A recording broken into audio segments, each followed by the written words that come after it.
dirapikan meja dan kursinya, disediakan alat tulisnya. Ya, sudah Bu. Sudah. Di sini sebelum pembelajaran alangkah baiknya. Oh, boleh. Dari mana aja? Habis dari toilet Bu. Ya, boleh silakan duduk. Oke, sudah siap? Oke, sebelum kita pembelajaran, alangkah baiknya kita berdoa terlebih dahulu, dipimpin oleh ketua kelas. Siapa ketua kelasnya? Amin. Bu. Aida. Iya Bu. Boleh Aida dipimpin ya berdoanya. Amin. Amin ya Allah ya Robbal Amin. Terima kasih Aida yang telah memimpin doa. Ya, anak-anak coba dilihat kanan kiri depan belakangnya, apakah ada teman kalian yang tidak sekolah? Ibu kosong. Ada yang tidak sekolah tidak? Ada. Siapa? Resti. Kenapa Resti? Alma Bu. Alma? Ya. Sakit Ibu apa? Ibu sakit ya. Sakit? Sakit apa? Sakit perut. Kirim surat ke aku. Kirim Sakit surat? perut. Oh, sakit perut. Ya surat lagi. Iya. Kita doakan ya yang sakit semoga cepat Sembuh. Amin. Nah, anak-anak, pada pertemuan kali ini kita akan belajar mengenai ide pokok dan ide pendukung. Ini merupakan mata pelajaran bahasa Indonesia. Nah, adapun capaian pembelajaran pada pertemuan kali ini adalah peserta didik mampu memahami ide pokok dan ide pendukung pada teks informatif. Adapun tujuan pembelajarannya, peserta didik mampu mengidentifikasi ide pokok dan ide pendukung dari setiap paragraf dengan benar. Kemudian, peserta didik mampu menyimpulkan ide pokok dari teks yang dibaca melalui kegiatan presentasi di depan kelas. Jadi, nanti ada kegiatan mengidentifikasi ide pokok dan ide pendukung, dan kalian juga harus mempresentasikan betul di depan kelas. Nah, sebelum Ibu berlanjut ke ide pokok dan ide pendukung, ada yang masih ingat tidak? Minggu kemarin kita belajar tentang apa? Nggak ingat. Gak ingat? Belum. Belajar mengenai paragraf. Ada yang tahu apa itu paragraf? Ada yang masih ingat? Kalimat. Beberapa kalimat betul. Apalagi paragraf. Nah, oke, Ibu kasih tahu ya, paragraf itu adalah bagian yang terdiri dari beberapa kalimat yang saling berhubungan untuk menyampaikan suatu ide pokok atau suatu gagasan. Nah, biasanya anak-anak ide pokok itu, biasanya anak paragraf itu dimulai dengan apa? Ada yang tahu tidak? Huruf besar. Huruf besar, betul. Terus apa lagi? Ada yang tahu? Paragraf dimulai dengan apa atau ditandai dengan apa? Ngelok, Bu. Ngelok, betul. Ngelok. Cenah rumah ngelok teh. Ada spasinya dulu. Ngelok teh alinea baru ya. Iya, Betul. Nah, biasanya paragraf ini dimulai dengan alinea baru atau garis baru. Nah, betul kata Arina tadi, ngelok ya. Nah, biasanya coba di sini kalian pernah membaca teks tidak? Teks apa? Dongeng sih pakai. Dongeng. Kemudian apa lagi? Undang-undang. Undang-undang. Ya, terus Ajeng membaca teks apa aja? Ini harimau dan semut. Harimau dan semut. Nah, dari mana kalian membaca teks tersebut? Buku cerita. Dapat dari mana buku ceritanya? Perpus. Perpustakaan. Berarti kalian hobi membaca ya?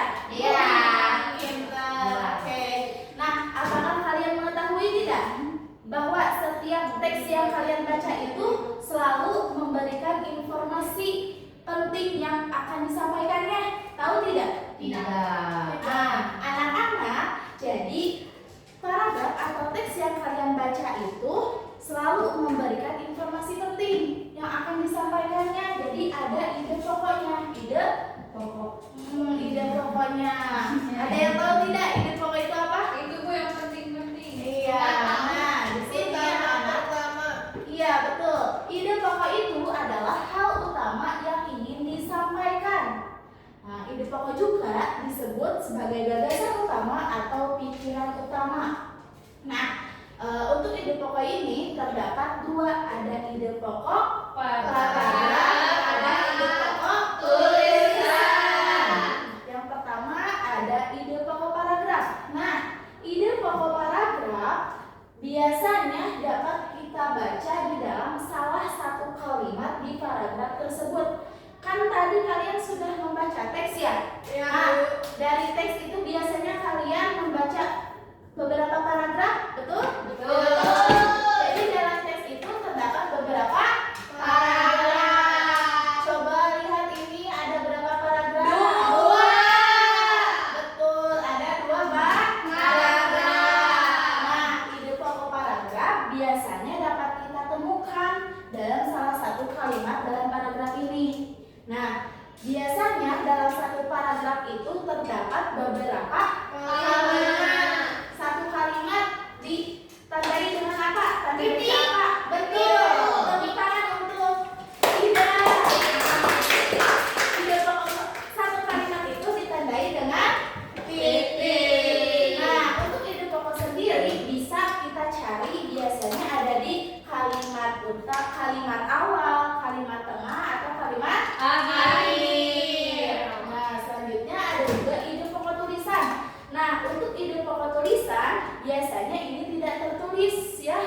Jadi kita kalau mau tahu apa itu ide pokok tulisannya, kita harus membaca terlebih dahulu ya dari semua paragraf. Baru setelah itu kita cari ide pokok paragraf setiap paragrafnya.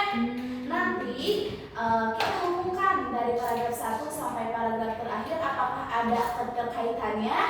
Nah, jika ada, maka itu bisa disebut dengan ide pokok tulisan atau disebut juga dengan ide pokok teks utuh. Nah, di sini Ibu selain itu ada juga ide pendukung. Ide pendukung atau gagasan pendukung adalah informasi tambahan yang menjelaskan ide pokok. Nah, biasanya ide pendukung ini juga disebut dengan ide penjelasan. Nah, anak-anak ingat, ini satu paragraf ya. Nah, dalam satu paragraf ini terdapat ide pokok dan ide pendukung. Ide pokoknya adalah hal utama yang ingin disampaikan dan ide pendukungnya adalah poin penjelas untuk ide pokok. Oke. Ide pokok ya. Nah, di sini Ibu punya teks. Siapa yang ingin membaca?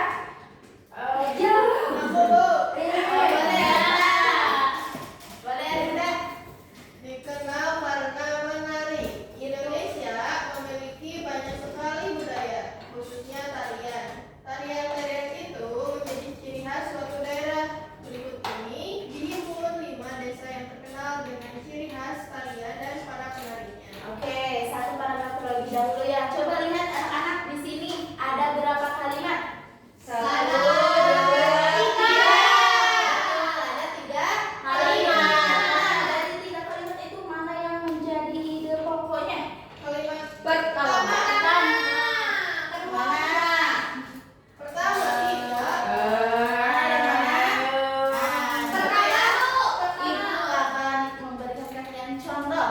Nah, jadi ide pokoknya itu adalah 5 desa yang terkenal dengan ciri khas tarian dan para penarinya.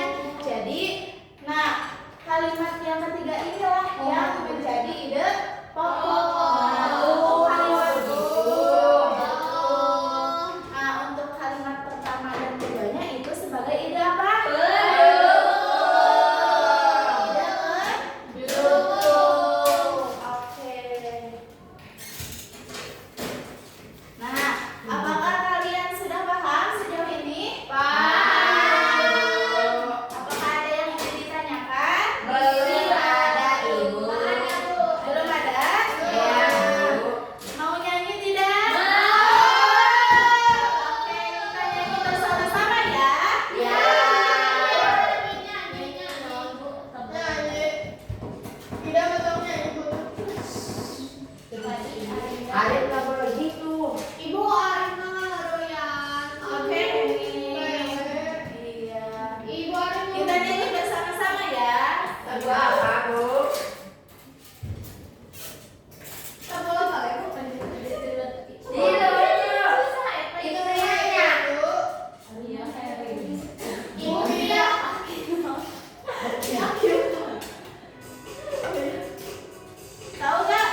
Coba maju ke depan untuk perwakilannya. Yuk, perwakilan setiap kelompoknya satu orang maju ke depan. Ayo Bu. Di sini Abira. ya, di sini Ibu mempunyai permainan atau media pembelajaran puzzle. Ya, nantinya kalian harus menyusun puzzle ini dan ketika setelah menyusunnya ada satu kalimat yang akan menjadi bagian kalian untuk mencari ide pokok dan ide paragrafnya, ya. Coba kalian pilih mau yang mana. Boleh dipilih. Boleh. Ya. Nah, oke. Duduk kembali bersama kelompoknya. Bagian saja. Coba kalian susun ya. Bila maju sudah terus panyanda jadi nanya kita aja samarin ya pengambil. Oke. Mulai dari sekarang ya. Nanti ketika kalian sudah beres, kasih tahu Ibu ya. Ya Bu. Nanti akan Ibu kasih hadiah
kritis dan campuran. Selain ide pokok ada juga ide pendukung Ibu. Ide pendukung itu penjelas dari ide pokok. Betul, tepuk tangan. Oke, anak-anak betul ya. Ide pokok itu ada ketika kita membaca teks, berarti ada hal utama yang ingin disampaikan. Nah, sebelum itu Ibu ingin memberikan kalian oleh-oleh. Tapi oleh-oleh PH harus dikerjakan di sini ya. Ya. Ibu ini gampang sih ya. Iya. Ririn boleh untuk kembali lagi ke tempatnya ya. Oh. Sudah? Sudah? Nah, anak-anak jangan lupa ya diisi namanya. Tidak boleh mencontek ya. Sudah? Sudah? Boleh yang sudah dikumpulkan. Ibu, udah Bu. Bu ada tadi nih harus salah. Ini loh. Ya Bu.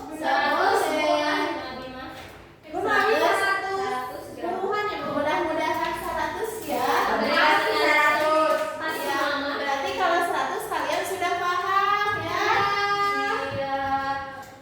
Oke, anak-anak, alhamdulillah pembelajaran hari ini telah selesai. Mudah-mudahan segala ilmu yang kita dapatkan menjadi ilmu yang manfaat. Amin ya Allah ya Rabbal alamin. Nah, sebelum itu Ibu akan menyampaikan topik pembahasan yang akan dijelaskan pada pertemuan selanjutnya, yaitu kita akan belajar mengenai cerita fabel ya.